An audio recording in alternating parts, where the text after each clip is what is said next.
এই ফিল্মটা ঘিরে কিন্তু মিক্সড রিভিউ আসছে যবে থেকে এটা রিলিজ করেছে। তবে আমার ফিল্মটা কিন্তু খারাপ লাগলো না, ইনফ্যাক্ট ফিল্মটা আমার বেশ ইন্টারেস্টিং লেগেছে। Hello friends, welcome to my channel সুপ্রকি বাণী। এখন আমি হিন্দি ফিল্ম দেবার রিভিউ করতে চলে এসেছি, যেটা 31 জানুয়ারি অনওয়ার্ডস কিন্তু থিয়েটার রিলিজ পেয়ে গেছে। এই ফিল্মটা ডিরেক্টর হচ্ছে রোশন অ্যান্ড্রিউস। এখানে কাস্টিংয়ে আছে শাহিদ কাপুর, পাভেল গুলাটি, প্রবেশ রানা, পূজা হেগড়ে সহ আরো অনেকে। তো কেমন লাগলো এই ফিল্মটা, এই সব কিছু নিয়ে তোমার সাথে শেয়ার করবো। So why are we waiting for, let's start with the video.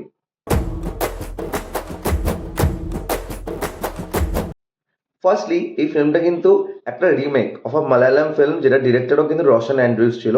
ফিল্মটা release করা হয়েছিল 2013-এ। নাম ছিল Mumbai police, if I am not wrong. এবং বলা হচ্ছে যে এই ফিল্মটা রিমেক হওয়া সত্ত্বেও এটা ক্লাইম্যাক্সটা কিন্তু আলাদা। মানে অরিজিনাল থেকে এই ফিল্মের ক্লাইম্যাক্স কিন্তু পুরোপুরি আলাদা।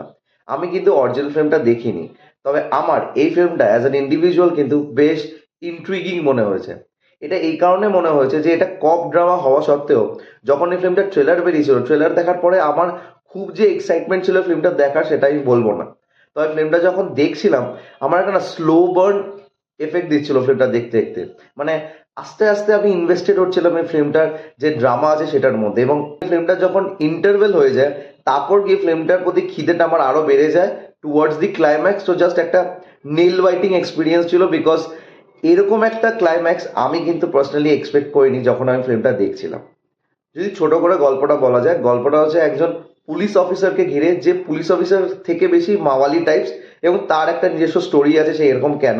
সেই চরিত্রটা প্লে করছে শাহিদ কাপুর, যার নাম হচ্ছে দেব আমড়ে।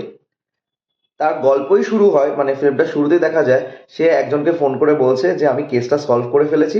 তারপর হঠাৎ করে তার অ্যাক্সিডেন্ট হয়। অ্যাক্সিডেন্ট হওয়ার পরে বোঝা যায় যে তার মেমোরি লস হয়েছে।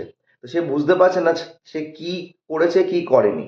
তো আলটিমেটলি যে কেসটা সে সলভ করেছিল, সেই কেসটা সে রিক্যাপিচুলেট করে, এবং কি হয়েছিল কি হয়নি সেটা আমাদের কাছে তুলে ধরা হয় থ্রু ফ্ল্যাশব্যাক। তো আলটিমেটলি কেসটা কি ছিল এবং আদৌ সে সলভ করতে পারে কিনা আফটার দি মেমোরি লস, সেটা জানার জন্য তোমাদের এই ফিল্মটা দেখতে হবে। এই ফিল্মের যে ভাঁজগুলো ছিল, সেই ভাঁজগুলো খুব সুন্দরভাবে কিন্তু স্ক্রিন প্লের মাধ্যমে আমাদের কাছে ফুটিয়ে তোলা হয়েছে। এবং ফার্স্ট হাফ দিয়ে তোমরা যেরকম চিন্তাভাবনা রাখবে, সেকেন্ড হাফে গিয়ে কিন্তু সেই চিন্তাভাবনাগুলো তোমাদের আস্তে আস্তে মিলিয়ে যাবে। মানে তোমাদের যা যা স্পেকুলেশন থাকবে সেগুলো কিন্তু তোমরা শেষে গিয়ে ম্যাচ করতে পারবে না, এবং সেটা এই ফিল্মটাকে আরো বেশি ইন্টারেস্টিং করে তোলে। এবং যখন এই যে পুরো কেস সলভ হয় নতুনভাবে, সেটা যেইভাবে আমাদের কাছে তুলে ধরা হয় বা যেইভাবে আমাদের কাছে আস্তে আস্তে কার্ডস খোলা হয়, সেটা কিন্তু দেখতে বেশ ভালো লেগেছে। এখানে শাহিদ কাপুর কিন্তু আউটস্ট্যান্ডিং পারফরমেন্স দিয়েছে। এবং শাহিদ কাপুরের যে রোলটা, সেটা একটা ম্যাড কপের ছিল, বলা যেতে পারে হি ওয়াজ insane.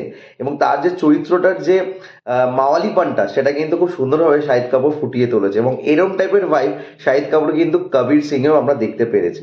So this film goes out to Shahid Kapoor personally. এছাড়াও পাভেল গুলাটি, প্রবেশ রানা নিজের নিজের জায়গায় খুব সুন্দরভাবে রোল প্লে করেছে। পূজা হেগড়ের সেইভাবে কিছু করার ছিল না, খুবই অল্প স্ক্রিন টাইম ছিল, তবে যেইটুকুনি ছিল ইট ওয়াজ ওকে উইথ দ্য প্লট। এই ফিল্মটার প্রচুর চেস সিকোয়েন্স আছে, যেগুলো খুব সুন্দরভাবে কিন্তু শর্ট করা হয়েছে।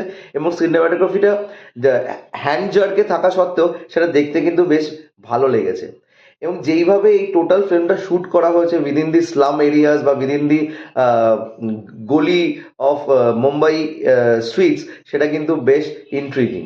তো ওভারঅল আমার কিন্তু ফিল্মটা বেশ ভালো লেগেছে। আমি অরিজিনাল দেখিনি, আবারও বলছি।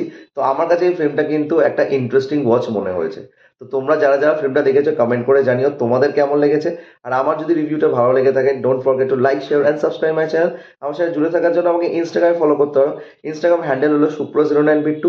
এছাড়াও তোমরা আমাকে ফেসবুকে ফলো করে নিতে পারো, ফেসবুক পেজের নাম হলো সুপ্র কি ওয়ানি। Till then, stay tuned.